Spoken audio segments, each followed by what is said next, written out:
Mga kapamilya, so nandito tayo ngayon sa isang lote malapit sa amin. Ito ay 300 square meter.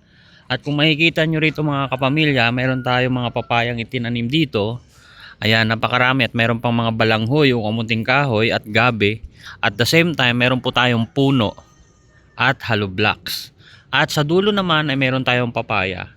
Ngayon kung makikita nyo dun sa dulo mga kapamilya ay meron tinatawag na pader o wall sa Ingles. Sa kadahilanan pong pang-apat na araw na po nilang paggawa dito sa aming lugar. So pang-apat na araw to Sunday, tuloy ang trabaho. Ipapakita ko sa inyo ng malapitan. Ayan mga kapamilya ang hollow blocks at makikita nyo naman malapit na siyang matapos at buhos po ang ginawang poste dyan para matibay pa sa relasyon. At ito mga kapamilya ay magsisilbing gate nila. Ito ay buhos na. Ayan mga kapamilya. Napakaganda, napakatibay. Makikita nyo naman yan mga kapamilya. Buhos na buhos.